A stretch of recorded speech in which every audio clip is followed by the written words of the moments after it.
They tore my clothes off in front of everyone, calling me a gold digger who didn't deserve their son. My mother-in-law laughed as I stood there, humiliated and broken. But what they didn't know? My father was watching everything, and he was about to show them who I really was. Stay until the very end, because the revenge my father delivered will leave you speechless. Trust me, you don't want to miss what happens next. Now let me take you back to where it all began. My name is Mia, and this is the story of how I learned that sometimes the people who should protect you are the ones who hurt you the most. And sometimes justice comes in ways you never expected. I was just a simple girl from a small town when I met Adrian. We were both in university studying business. He was charming, kind, and made me laugh in ways no one ever had. I fell for him hard and fast. Within a year, we were married in a small ceremony. It was perfect. Or so I thought. Adrian came from money. The Whitmore family was old wealth, the kind that came with expectations and judgment. But I didn't care about any of that. I loved Adrian for who he was, not what he had. What his family didn't know, what Adrian didn't know, was that I came from money too. Real money. The kind that makes the Whitmores look like they're playing dress-up. My father, William Sterling, is a self-made billionaire. He built an empire from nothing, and I grew up in a world of private jets and endless possibilities.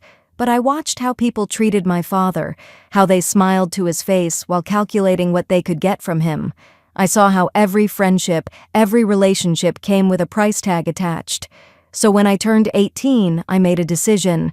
I changed my last name, moved away, and lived modestly. I wanted to find love that was real, love that had nothing to do with bank accounts or business deals. My father understood. He's always respected my choices, even when they worried him. But he also made me promise one thing. If I ever needed him, truly needed him, I would call.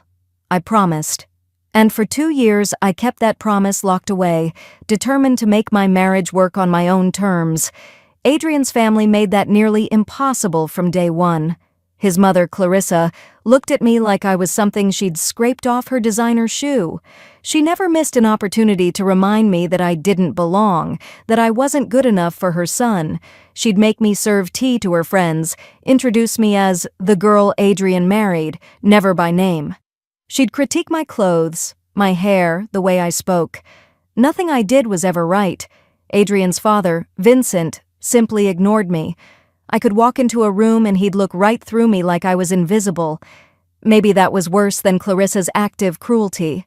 At least she acknowledged my existence, even if it was just to tear me down. And then there was Natalie, Adrian's younger sister. She was perhaps the worst of all because she smiled while she stabbed. She'd compliment my dress, then whisper to her friends that it looked cheap.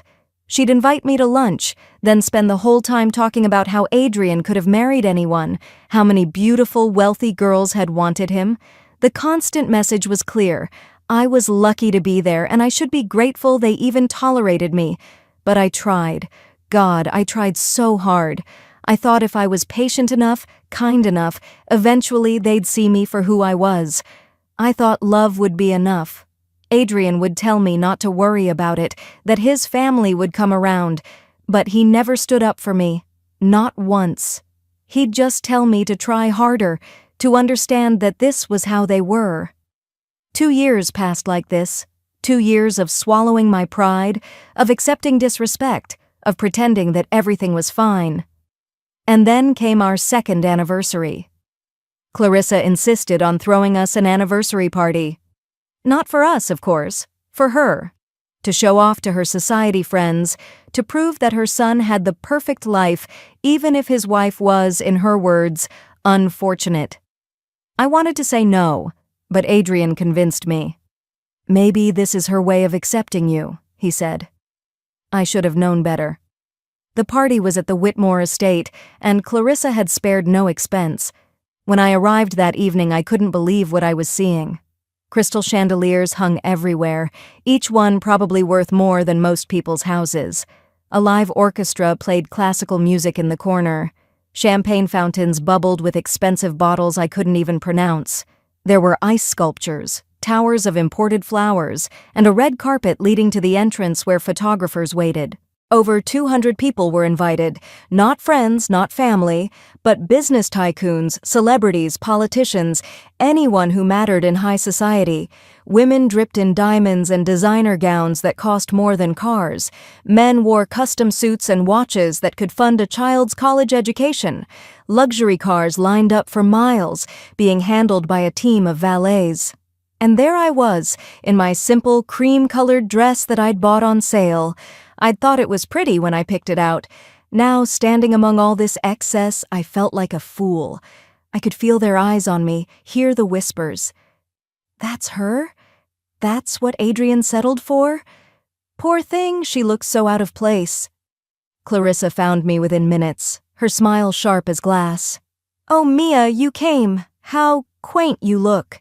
Natalie giggled beside her, radiant in a silver gown that probably cost more than I'd spent on clothes in my entire life. "We're so glad you could make it to your own party," she said sweetly, the insult buried in fake kindness. Adrian was immediately swept away by his father, talking business with important men. I stood alone, trying to make myself invisible, counting the hours until this nightmare would end. I had no idea that it was about to get so much worse.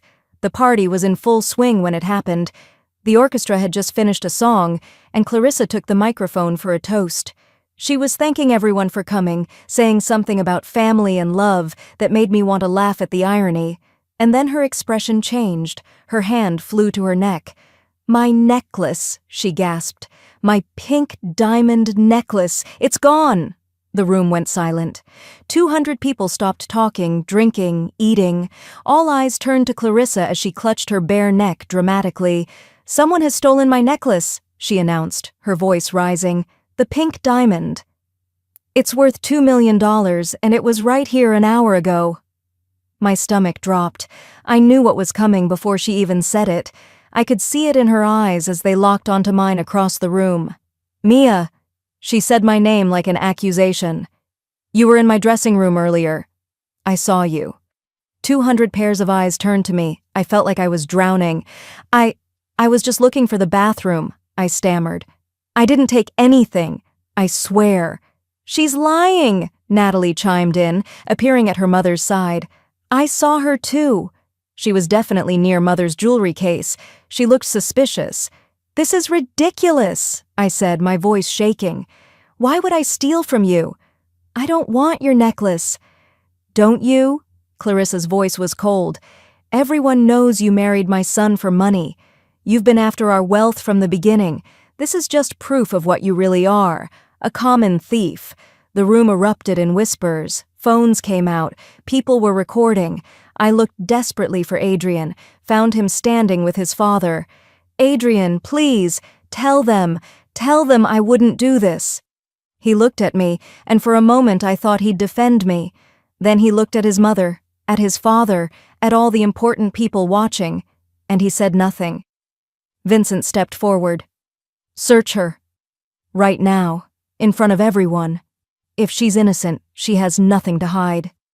"You can't be serious," I whispered. But I could see from their faces that they were deadly serious. Clarissa and Natalie advanced on me like predators. I backed away, but there was nowhere to go. 200 people formed a circle around us, phones held high, recording every second of my humiliation. What happened next will haunt me for the rest of my life. Clarissa grabbed my arm, her perfectly manicured nails digging into my skin. "If you won't cooperate, we'll do this the hard way." "Please," I begged. "Please don't do this." I didn't take anything. Please. But they didn't care about my pleas. Natalie grabbed my other arm, and together they started pulling at my dress. I fought back, trying to protect myself, but there were two of them, and I was already shaking so badly I could barely stand. The zipper of my dress came down. I screamed, trying to hold the fabric to my body, but Clarissa yanked it roughly. The dress fell to my feet, and I stood there in the middle of that grand ballroom in just my undergarments, under the spotlight that had been meant for celebration. 200 people watched, 200 phones recorded. The orchestra had stopped playing. There was no sound except my sobbing and the clicking of camera phones capturing my destruction. Clarissa picked up my dress and searched through it violently, tearing the pockets, shaking it out. "Nothing," she announced, "but that doesn't mean she didn't hide it somewhere else." "This is insane," I cried, wrapping my arms around myself. "I didn't take your necklace." "Get her out of here," Vincent ordered the security guards. "Remove this thief from our property." Two large men in suits approached me. I looked one more time at Adrian, silently begging him to do something, anything. He stood frozen, his face pale, but he didn't move. He didn't say a word. He just turned his back on me and walked away. That moment broke something inside me. Not the humiliation, not the false accusations, but watching the man I loved choose his family's approval over my dignity. The guards grabbed me by the arms and dragged me through the crowd. The people parted like I was diseased. Some spit insults at me. "Gold digger," "thief," "trash." I heard it all as they pulled me through that mansion, down the marble stairs, past the chandeliers and flowers and all that expensive beauty that hid such ugliness underneath. They threw me out the front gates and locked them behind me. I collapsed on the cold ground outside, shivering in my undergarments, my entire body shaking with sobs. Inside, the party continued. I could hear the music starting again, hear the laughter. They'd already moved on. My humiliation was just entertainment for them, a story they'd tell at their next gathering. A young valet, barely 20, saw me and rushed over with his jacket. He draped it over my shoulders without saying a word, his eyes kind. That small act of kindness from a stranger made me cry even harder. I sat there on the cold ground, wrapped in a stranger's jacket, and realized I had nothing left. No dignity, no husband, no home I could return to. My phone was still in my purse inside. I had nothing, except one thing, one promise I'd made to my father 2 years ago. I borrowed the valet's phone with shaking hands and dialed the number I knew by heart. It rang twice before his familiar voice answered. "Dad?" My voice broke on the word. "Dad, I need you. I need you right now. Where are you, baby girl?" My father's voice was immediately alert, concerned. I could hear him moving, could hear the urgency in his tone. Through tears, I told him everything. Where I was, what had happened, how they'd stripped me in front of everyone. I told him about the false accusations, about Adrian's silence, about being thrown out like garbage. When I finished, there was a long silence on the other end. Then my father spoke, and his voice was something I'd never heard before, cold, controlled, furious. "Don't move," he said. "I'm coming." "And Mia? They have no idea what's about to hit them." He hung up. The valet stayed with me, offering silent support. "Your father?" he asked quietly. I nodded. "He'll be here soon." 15 minutes later, the night exploded with light and sound. First came the cars. 10 black luxury SUVs and limousines rolled up to the Whitmore estate like a presidential motorcade. Then came a helicopter, its spotlight illuminating the entire property like daytime. The party inside stopped again. I could see people rushing to the windows, pointing, wondering what was happening. The center limousine door opened, and my father stepped out. William Sterling doesn't just enter a space, he commands it. At 60, he's still imposing, tall and broad-shouldered, with silver hair and eyes that can freeze you with a look. He wore a suit that probably cost more than the Whitmores spent on this entire party, and his presence was so powerful that even from outside the gates, I could feel it. Behind him came 20 security personnel, all in black suits, moving with military precision. 5 lawyers in expensive suits carried briefcases, and the city's police commissioner himself walked beside my father, looking official and serious. News helicopters started circling overhead. Someone had tipped off the media. Later, I'd find out that someone was my father, who'd made sure every news station in the city knew something big was about to happen at the Whitmore estate. The gates opened. The guards who'd thrown me out now stepped back, recognizing power when they saw it. My father walked straight to me, and the cold fury in his eyes melted into concern as he looked at me sitting there, still in my undergarments and the borrowed jacket. He took off his $50,000 coat and wrapped it around me himself, then lifted me to my feet. "I'm here now, baby girl," he said softly. Then he turned to face the mansion, and his voice carried like thunder. "Which one of you touched my daughter?" Inside the mansion, through the open doors, I could see the party had become chaos. Everyone was trying to see what was happening. Clarissa appeared at the entrance, Vincent beside her, both looking confused and annoyed at the interruption. "What is the meaning of this?" Vincent demanded. "This is a private party." "You're trespassing." My father smiled. It wasn't a nice smile. "Am I? Let's go inside and discuss that, shall we? I think your guests will want to hear what I have to say." He walked forward, and the crowd parted before him like water. I walked beside him, wrapped in his coat, feeling safer than I had in 2 years. His security fanned out around us. The lawyers followed. The police commissioner stayed close.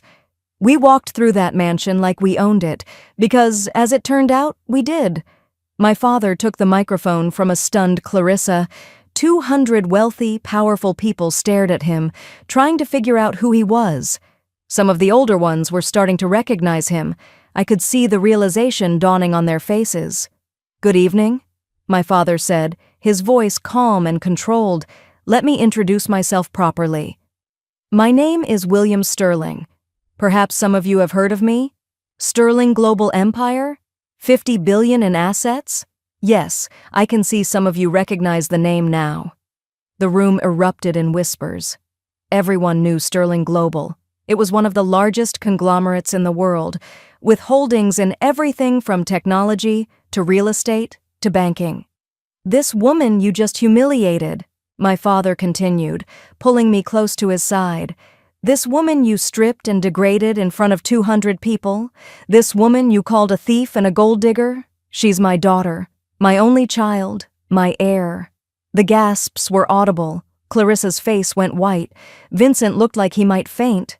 Adrian stood frozen in the crowd, his mouth open in shock. "Mia came from more wealth than any of you will ever see," my father said, "but she wanted something money can't buy. She wanted to be loved for who she is, not what she has. So she changed her name, lived modestly, and found herself a man she thought would cherish her. Instead, she found you people." He snapped his fingers, and the large screens that had been showing happy photos of Adrian and me flickered to life with new content. Family photos appeared, me as a child on a yacht, me at our estate, me at charity galas standing beside my father, official documents showing my real identity, birth certificates, trust fund papers, everything proving exactly who I was. The crowd was silent now, watching the evidence of my real life play out on screen. I could see people's expressions changing from curiosity to shock to horror as they realized what they'd witnessed tonight. They'd just watched a billionaire's daughter be stripped and humiliated, and they'd recorded it, laughed at it, participated in it. "Now," my father said, his voice dropping to something cold and dangerous, "let's talk about what happens next." My father turned to his security team. "Show them," he ordered. The screens changed again. This time, they showed security footage from inside the mansion. I didn't know where these cameras had come from, but later I'd learn my father had them installed months ago. He'd been watching, waiting, protecting me from afar, even when I didn't know it. The first video showed Natalie entering Clarissa's dressing room hours before the party started. She looked around nervously, then went straight to her mother's jewelry box. Her own mother's jewelry box. She opened it, pulled out the pink diamond necklace, and slipped it into her purse. The second video showed her in the garden, hiding the necklace under a rosebush. The third video was the most damning. It showed Clarissa and Natalie together in a private room, talking. The audio was crystal clear. "Are you sure about this?" Natalie's voice came through the speakers. "Positive," Clarissa responded. "We'll accuse her of stealing the necklace. Search her in front of everyone, humiliate her so badly that Adrian will have no choice but to divorce her. We'll finally be rid of that little leech." 200 people watched in absolute silence as the conspiracy unfolded on screen. They watched Natalie steal the necklace. They watched the two women plot my destruction. They watched everything. When the videos ended, my father turned to face Clarissa and Natalie. "Would you like to explain this?" he asked quietly. Natalie crumpled to the floor, sobbing. "I'm sorry. I'm so sorry. It was Mother's idea." "You lying little—" Clarissa started, then stopped as she realized everyone was staring at her. The phones that had recorded my humiliation were now recording hers. The news helicopters outside were broadcasting this to the entire city. In a matter of hours, this would be international news. "Mr. Sterling," Vincent stepped forward, trying to salvage something. "Perhaps we can discuss this privately. I'm sure we can reach some arrangement." "Arrangement?" My father's laugh was cold. "Oh, Vincent, we're way past arrangements. You see, when Mia married your son, I did what any good father would do. I investigated your family, your business, your assets, and I found something very interesting." He nodded to his lawyers, who began pulling up documents on the screens. "The Whitmore estate? This beautiful mansion we're standing in? It's mortgaged through Sterling Bank. I bought that mortgage 6 months ago. You're living in my property." Vincent's face went gray. "Whitmore Enterprises? Your company, Vincent? I've been quietly buying up shares through various shell companies. As of today, I own 68%. I'm the majority shareholder. You work for me now." The screens showed stock certificates, purchase agreements, all bearing my father's signature. "Your family trust fund, Clarissa? The one you use to fund your shopping trips and parties? It's managed by Sterling Financial Services. I froze it 10 minutes ago." Clarissa made a strangled sound. "And Natalie." My father turned to her, still crying on the floor. "Those lovely boutiques you're so proud of? They're built on properties owned by Sterling Real Estate Holdings. Your leases are terminated, effective at midnight tonight." "This can't be legal," Vincent shouted. "You can't just—" "I can, and I did," my father interrupted. "Everything by the book, all legal, all documented. You see, gentlemen, I didn't build a $50 billion empire by being stupid. I built it by being thorough. When you threaten what I love, I don't get angry. I get systematic." He turned to face the crowd, addressing all 200 people who'd watched my humiliation. "Let this be a lesson to everyone here. That woman you laughed at, that woman you called a gold digger, she has more wealth, more class, and more integrity than all of you combined. She chose to live modestly to find real love. Instead, she found you people, snakes in expensive clothes." The room was deathly silent. The Whitmore family has lost everything tonight. Their home, their business, their wealth, their reputation. And it's all their own fault. They could have treated my daughter with basic human decency. Instead, they chose cruelty. They chose humiliation. They stripped her in front of you all, and not one of you stood up to stop it. I could see shame on some faces. Others looked away, unable to meet his eyes. My father gestured to the police commissioner. "Now, unless you want me to press charges for assault, theft, conspiracy, and fraud, I suggest the Whitmore family start packing. You have 30 days to vacate my property. Please." Clarissa was on her knees now, her designer gown pooling around her. "Please, Mr. Sterling. We didn't know. We'll apologize. We'll make it right. Please don't do this." My father looked down at her with contempt. "Did you show mercy when you stripped my daughter? Did you listen when she begged you to stop? You made your choices, now live with the consequences." Adrian finally pushed through the crowd. His face was desperate, panicked. He rushed to me, trying to grab my hands. "Mia! Mia, please, you have to help us. Tell your father to stop. I love you. You know I love you." I looked at him. This man I'd loved for 2 years. This man I'd married, built a life with, defended endlessly to myself even when he never defended me. "Do you, Adrian?" I asked quietly. "Do you love me?" "Yes, of course I do. Please, you have to believe me." "Then why didn't you stop them?" My voice was steady now, clear. "Why didn't you say one word when they accused me?" "When they stripped me? When they threw me out? You stood there, silent. You turned your back and walked away." "I was in shock. I didn't know what to do. "You knew exactly what to do," I interrupted. "You chose. You chose them over me. You chose their approval over my dignity. You chose to be a coward." "Mia, please." "I'm filing for divorce," I said. The words came out easier than I expected. Tomorrow. And I'm taking nothing from you, Adrian. No money, no property, nothing. Because I never needed your wealth. I just needed you to stand beside me. And you couldn't even do that. You can't mean that. We can work through this. The saddest part, I continued, isn't what your family did to me. It's that you let them. Every insult, every humiliation, every cruel word over the past 2 years, and you just told me to try harder, to be patient, to understand. You never once told them to stop. You never once protected me. That's not love, Adrian. That's convenience. He was crying now, genuine tears streaming down his face. I'm sorry. I'm so sorry. I'll do better. I'll change. Just please don't leave me. I stepped back, closer to my father. I already left you. The moment you turned your back on me tonight, you lost me forever. My father's lawyers stepped forward, papers in hand. Divorce papers, Mrs. Whitmore. Or should I say Miss Sterling? They're ready for your signature. I took the pen and signed without hesitation. 2 years of marriage. Ended with a signature. Adrian collapsed to his knees, but I felt nothing but relief. 6 months passed.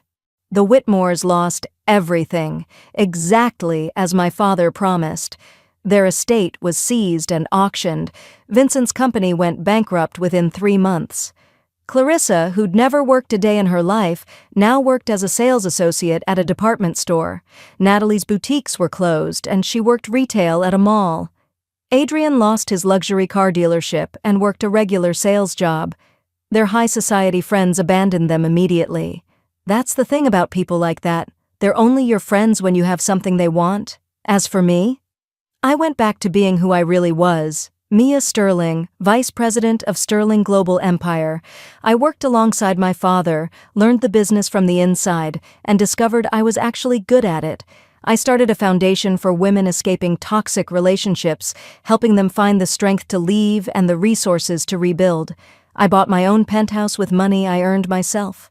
I traveled, made real friends, and slowly healed from the trauma of that night.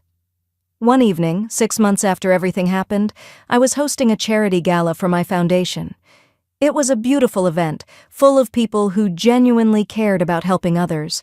As I was greeting guests, I noticed one of the coat check attendants looked familiar. It was Clarissa. Our eyes met across the room. She looked so different. Older, tired, humbled. Gone was the arrogance, the cruelty, the superiority. She looked like what she was, a woman who'd lost everything because of her own choices. She approached me slowly, hesitantly. "Mia," she said softly, I wanted to say I'm sorry. For everything. I know it means nothing now, but I truly am sorry." I looked at her for a long moment. 6 months ago, I would have felt satisfaction at seeing her like this. Now, I just felt tired. "I forgive you, Clarissa," I said. The words surprised even me, but I meant them. Not for you. For me. So I can let go and move forward. She started crying. "Thank you. Thank you so much." "But forgiveness doesn't mean forgetting," I continued. "What you did to me, what your family did, taught me something important. Family isn't always blood. It's who stands beside you when everything falls apart. My father showed me what real love looks like. Protection, loyalty, strength. Your son couldn't give me any of those things." She nodded, wiping her tears. "I understand. I hope you find happiness, Mia. Real happiness. You deserve it." I watched her walk away, back to her coat check station, and felt something lift from my shoulders.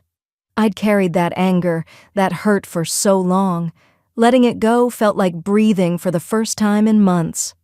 My father found me a few minutes later. "You okay, baby girl?" "Yeah, Dad." I smiled up at him. "I really am." "Proud of you," he said, putting his arm around my shoulders, "for being the bigger person, for moving forward, for being strong." "I learned from the best," I replied. That night, as I looked around at all the people my foundation was helping, all the women finding their strength and reclaiming their lives, I realized something. The Whitmores thought they were punishing me by treating me like I was nothing, Instead, they freed me. They showed me exactly what I didn't want, helped me find my backbone, and pushed me toward the life I was always meant to have. Sometimes the worst things that happen to us are actually blessings in disguise. Sometimes we need to be broken down completely to rebuild ourselves stronger. I walked into that anniversary party 2 years ago as a woman trying to earn approval from people who would never give it. I walked out as someone who didn't need anyone's approval anymore. And that was the real revenge. Not my father's systematic destruction of their empire, though that was satisfying. The real revenge was me, thriving without them, happy without their validation, successful on my own terms. They thought they were stripping me of my dignity that night. Instead, they stripped away the last illusion I had about who they were. They did me a favor. I am Mia Sterling. I am my father's daughter. I am enough. I always was enough. And I will never let anyone make me feel less than that again. Sometimes people treat you badly because they think you're powerless. They never imagined that I didn't need to prove my worth. I always had it. My father taught me that real power isn't about money or revenge.